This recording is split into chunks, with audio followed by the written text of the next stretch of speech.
प्रिय श्रद्धालुओं, जय श्री कृष्णा, जय श्री राम, जय श्री राधे राधे, जय श्री महाकाल। इस प्रवचन में आपको श्रवण कराएंगे सूर्य के रथ और उसकी गति का वर्णन। श्री सुखदेव जी कहते हैं, राजन, परिमाण और लक्ष्यों के सहित इस भूमंडल का कुल इतना ही विस्तार है। सो हमने तुम्हें बता दिया, पिछले प्रवचन में आपको विस्तार बताया था। इसी के अनुसार विद्वान लोग ध्रुलोक का भी परिमाण बताते हैं।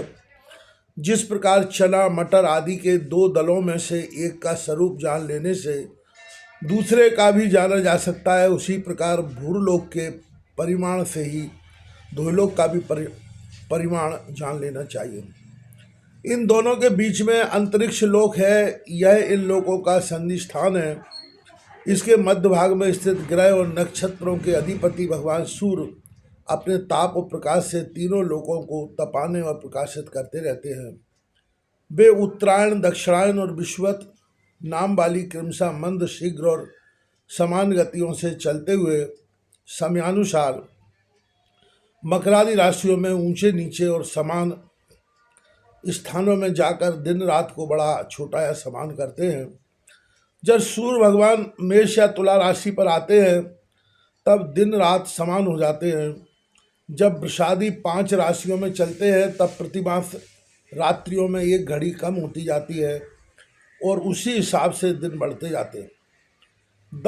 जब वृश्चिकादि 5 राशियों में चलते हैं तब दिन और रात्रियों में इसके विपरीत परिवर्तन होता है।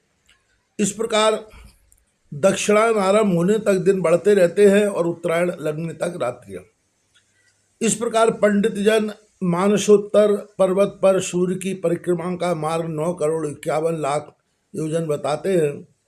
इस पर्वत पर मेरु के पूर्व की ओर इंद्र की राजधानी, इंद्र की देवधानी, दक्षिण में यमराज की संयमनी, पश्चिम में वरुण की निम्नलोचनी और उत्तर में चंद्रमा की विभावरी नाम की पुरियां हैं।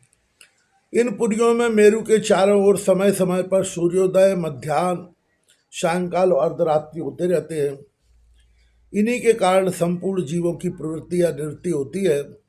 राजन, जो लोग सुमेरु पर रहते हैं उन्हें तो सूर्यदेव सदा मध्याह्नकालीन रहकर ही तपाते रहते हैं। वे अपनी गति के अनुसार अश्विनी आदि नक्षत्रों की ओर जाते हुए यद्यपि मेरु को बाईं ओर रखकर चलते हैं तो भी सारे ज्योतिर्मंडल को घुमाने वाली निरंतर दाईं ओर बहती हुई प्रभा वायु द्वारा घुमा दिए जाने से वे उसे दाईं ओर रखकर चलते जान पड़ते। जिस पुरी में सूर्य भगवान का उदय होता है उसके ठीक दूसरी ओर की पुरी में वे अस्त होते मालूम होंगे, और जहाँ वे लोगों को पसीने पसीने करके तपा रहे होंगे उसके ठीक सामने की ओर आधी रात होने के कारण वे उन्हें निद्रावश किए होंगे। जिन लोगों को मध्याह्न के समय वे स्पष्ट दिख रहे होंगे वे ही जब सूर्य सौम्य दिशा में पहुंच जाएं तब उनका दर्शन नहीं कर सकेंगे। सूर्यदेव जब इंद्र की पुरी से यमराज की पुरी को चलते हैं तब 15 घड़ी में वे 2.25 करोड़ और 12.5 लाख योजन से कुछ 25,000 योजन अधिक चलते हैं। फिर इसी क्रम से वे वरुण और चंद्रमा की पुरियों को पार करके पुनः इंद्र की पुरी में पहुंचते हैं। इस प्रकार चंद्रमा आदि अन्य ग्रह भी ज्योतिष चक्र में अन्य नक्षत्रों के साथ साथ उदित और अस्त होते रहते हैं। इस प्रकार भगवान सूर्य का वेदमय रथ एक मुहूर्त में 34,800,000 योजन के हिसाब से चलता हुआ इन चारों पुरियों में घूमता रहता है। इसका संवत्सर नाम का एक चक्र पहिया बतलाया जाता है। उसमें मास रूप 12 अरे हैं, ऋतु रूप 6 नेमियां हाल हैं, 3 चौमासे रूप 3 नाभि आवन है। इस रथ की धुरी का एक सिरा मेरु पर्वत की चोटी पर है और दूसरा मानसोत्तर पर्वत पर। इसमें लगा हुआ यह पहिया कोल्हू के पहिए के समान घूमता हुआ मानसोत्तर पर्वत के ऊपर चक्कर लगाता है। इस धुरी में जिसका मूल भाग जुड़ा हुआ है ऐसी एक धुरी और है, वह लंबाई में इससे चौड़ाई चौथाई है। उसका ऊपरी भाग तैल यंत्र के धुरी के समान ध्रुवलोक से लगा हुआ है। इस रथ में बैठने का स्थान 36 लाख योजन लंबा और 9 लाख योजन चौड़ा है। इसका जुआ भी 36 लाख योजन ही लंबा है। उसमें अरुण नाम के सारथी ने गायत्री आदि छंदों के से नाम वाले 7 घोड़े जोत रखे हैं। वे ही इस रथ पर बैठे हुए भगवान सूर्य को ले चलते हैं। सूर्यदेव के आगे उन्हीं की ओर मुँह करके बैठे हुए अरुण उनके सारथी का काम करते हैं।